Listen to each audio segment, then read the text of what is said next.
Hey everyone, welcome back to Sissy's Savories and Sweets. Today I'm going to show you how to make a really easy pork chop recipe. This is called brown butter pork chops. There's a couple different ways you can do it. Some people use mushrooms. I'm not a mushroom fan.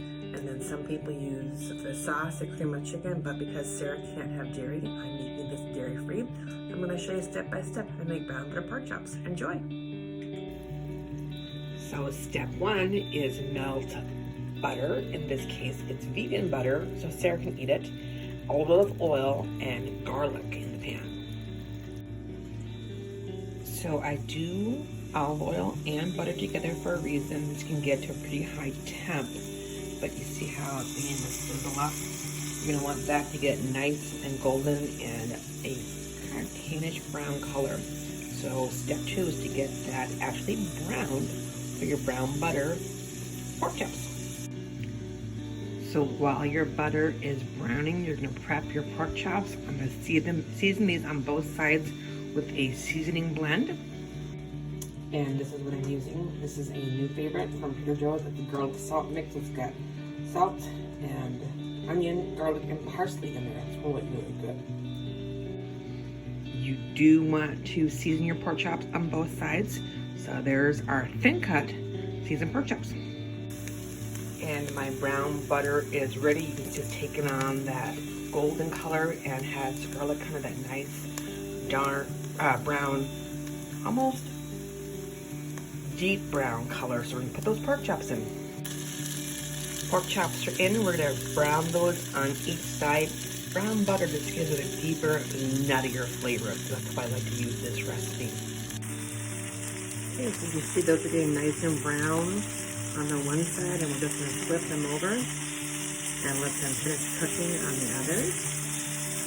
And then this oil and butter is going to be used to make the sauce. I'm going to put these in the slow cooker to keep them warm. These are thin cuts. They don't take as long. You can just do them in the pan and serve them. But I like to put sauce with them. I have to go do some errands today, so I'm going to do them this method. So we're going to frying this off. Okay, so those are browned out nicely. So we're going to just take and transfer these to the crock pot. Now, like I said, you could just do them from pan to tabletop, but it's only like 3 o'clock here. So I'm going to let these get really super tender in the crock pot for just on low until I get back from my day of errands.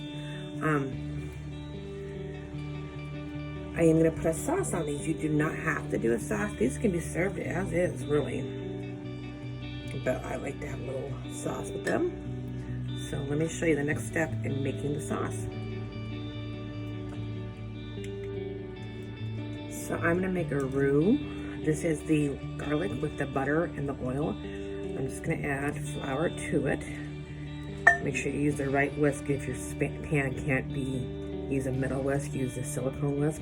This is about 2 tablespoons of flour.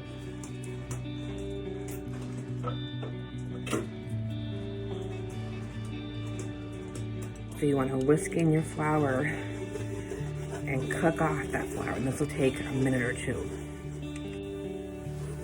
So my flour is cooked off, and this is that dark deep color because it was in the brown butter.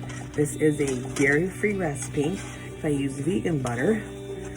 And then my liquid to finish this sauce off is going to be some chicken broth, and you can use beef broth, you can use vegetable broth.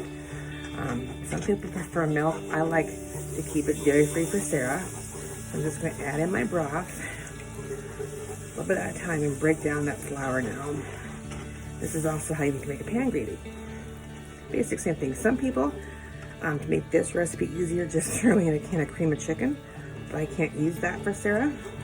I have to make my own sauce. So see how that's thickening up? This will be a really thick, yummy gravy. Just take your time to work that stock in. Don't rush it. That way you don't get lumps. My heat's like a medium-low heat at this point. So let's finish off this sauce. So our gravy, our sauce has come to a pretty thick, full boil. You can see it bubbling up on me. There's a way to test your gravy to make sure it's thick enough. But I can tell it's thick enough. I'm just gonna turn it, take off the heat. Keep whisking so it doesn't clump up on you. At this step, I'm gonna add some parsley. You can add fresh herbs, you can add tarragon. I'm not a big rosemary fan. And you want your, if you're gonna use dried, here's a tip, make sure your parsley is a nice dark color. If it's gotten pale on you, it's old. This just adds a little bit of color to it and also flavor. Parsley does impart flavor. But I want to show you how to test your gravy real quick. So to test your sauces or gravies, take a spoon and just wet it. And then take your finger. If it leaves a line, when the gravy is done, oh my gosh, you guys always test your gravy for flavor. Check it for salt and seasoning. That's really good gravy. So that's the sauce, the brown butter sauce. That's going to go over our pork chops. How good does that look? Dinner is ready. You could serve it as is, just like this. You do not have to slow cook it as long as your pork is done. But because I have to go do some errands, I'm going to be ahead of my game. I'm serving this with the rice and veggies and rolls. But how quick and easy was that? Enjoy your pork chops, guys. And we're done. In less than 30 minutes, you can have a beautiful meal on the table. Again, this is my recipe for brown butter pork chops. I hope you enjoyed this. Happy cooks, cook with love.